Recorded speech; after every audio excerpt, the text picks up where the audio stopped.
Hello, good morning student. তোমাদেরকে আরো একটি নতুন ভিডিওতে স্বাগতম। আজকে আমরা কথা বলবো শুদ্ধ বানান অর্থ কারেক্ট স্পেলিং। তো দেরি না করে চলো আমাদের আজকে ক্লাসটা শুরু করা যাক।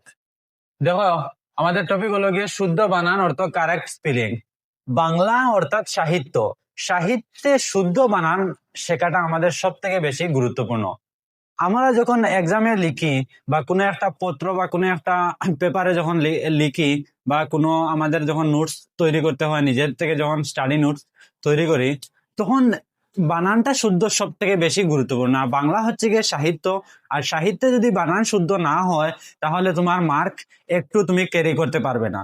সেই জন্য বাংলাতে শুদ্ধ বানান শেখা সব থেকে বেশি গুরুত্বপূর্ণ। আর আজকে আমরা সেই বিষয়ে আলোচনা করব।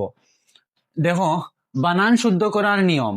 এখন যে কোনো কিছু করতে গেলে বানান শুদ্ধ, যেমন ধরো আজকে আমাদের টপিক আছে বানান শুদ্ধ, কিভাবে শিখবো। এই বানান শুদ্ধ করার নিয়ম যেগুলো আছে সেগুলো নিয়ে আজকে আমরা আলোচনা করব। যে কোনো জিনিসের একটা নিয়ম থাকে যে এটা এভাবে ওটা ওভাবে করতে হয়। তো আজকে আমাদের টপিক যেটা আছে বানান শুদ্ধ অর্থ কারেক্ট স্পেলিং।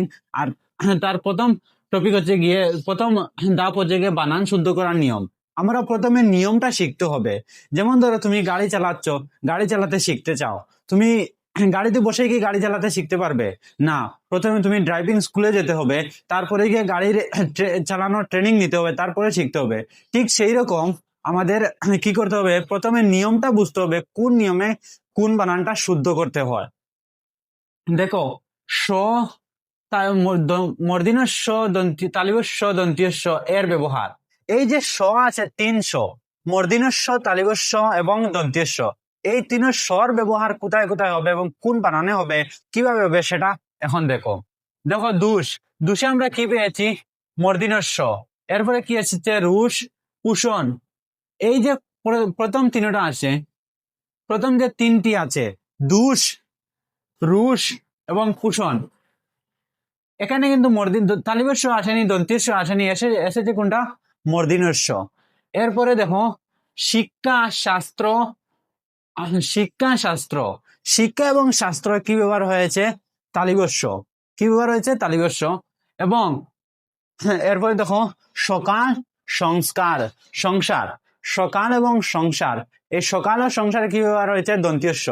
তিনটাই কিন্তু তালিবস্য, মূর্ধন্য, দন্ত্যস্য, কিন্তু তিনটার ব্যবহার তিন ধরনের হয় বা তিন ধরনের শব্দে তিনটার ব্যবহার হয়।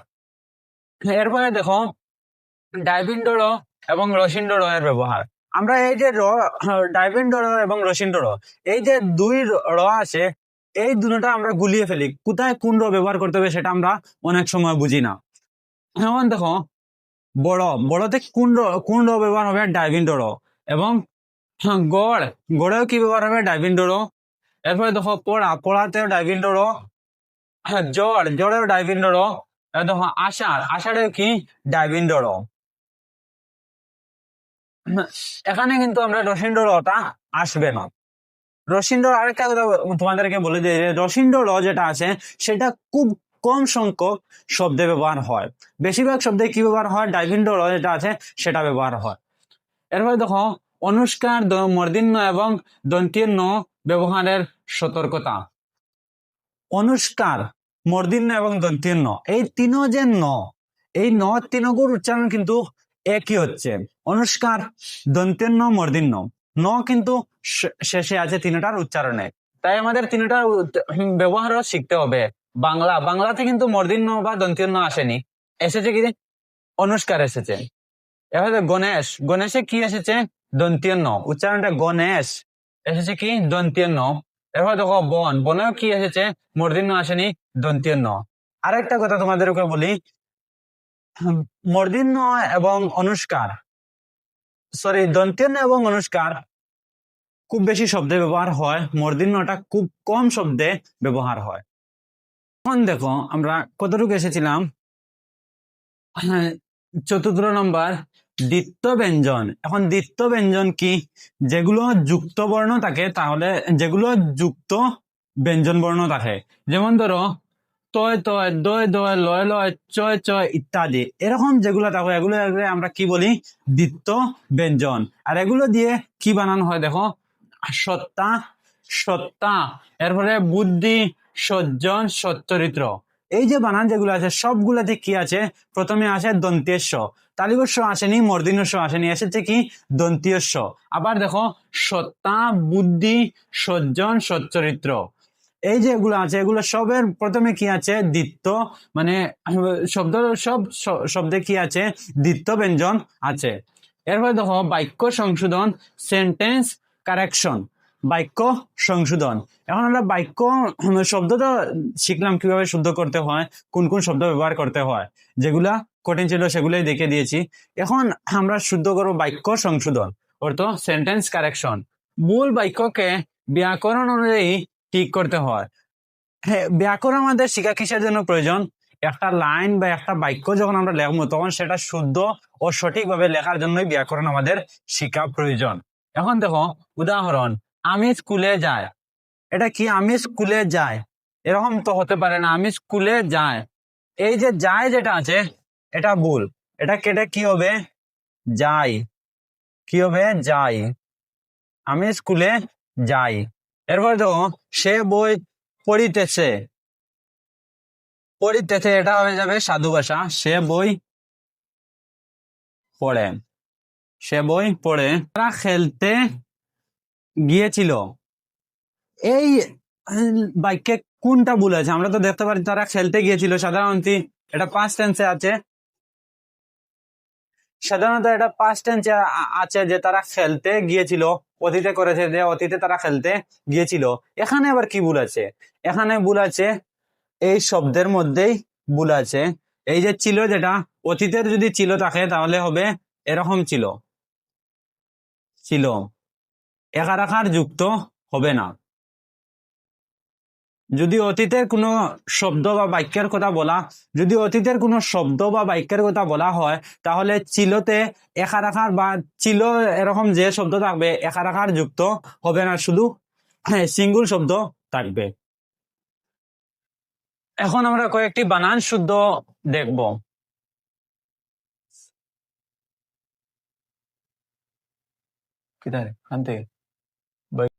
বাক্য সংশোধন করতে গেলে কিছু গুরুত্বপূর্ণ বিষয় মনে রাখতে হবে। হ্যাঁ, বাক্য সংশোধনের গুরুত্বপূর্ণ বিষয়, কর্তা ক্রিয়ার মিল। কর্তা এবং ক্রিয়া, সাবজেক্ট এবং ভার্বের মিল থাকতে হবে প্রথম। দ্বিতীয় হচ্ছে কাল, অতীতকাল, বর্তমানকাল, ভবিষ্যৎকাল, কোন কালে বা কোন টেন্সে আছে সেটা দেখতে হবে। এরপরে লিঙ্গ ও বচন, কোন লিঙ্গ, স্ত্রীলিঙ্গ না পুংলিঙ্গ না উভয়লিঙ্গ, এক বচন না বহু বচন, সেটা দেখতে হবে।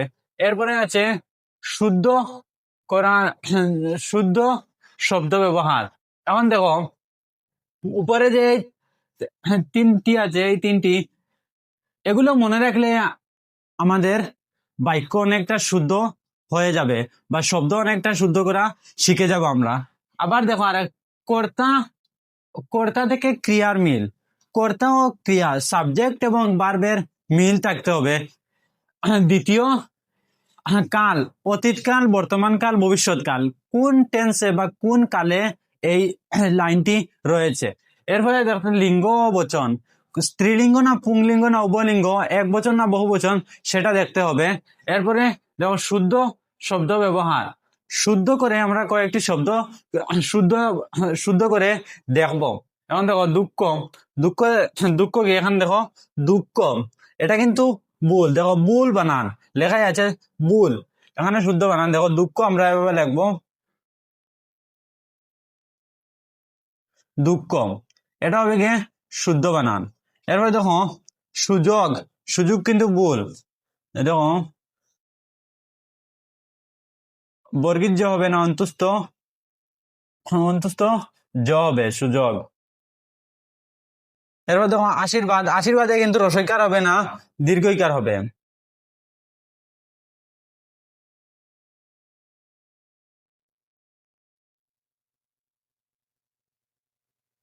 এবার দেখো অধ্যাপক, ছোট দ হবে।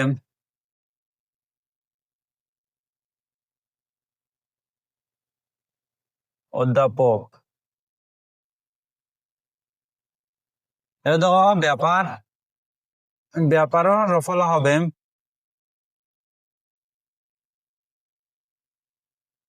এগুলো হচ্ছে শুদ্ধ বানান আর এগুলো হচ্ছে ভুল বানান। আশা করি তোমরা বুঝতে পেরেছো। যদি তোমরা এগুলো মনে রাখতে পারো, এই যে তিনটি আছে আর প্রথমে দেখে দেওয়া হয়েছে আরো কিছু, সেগুলো যদি মনে রাখতে পারো আশা করি তোমাদের বানান আর ভুল হবে না। আর বাংলা সাহিত্যে বানান যদি ভুল হয় তাহলে এক্সামে মার্ক ক্যারি করা যায় না। আশা করি তোমাদের ভিডিওটা অনেক হেল্পফুল হবে। যদি ভিডিওটা হেল্পফুল হয় তো অন্যের কাছে শেয়ার করে দিও।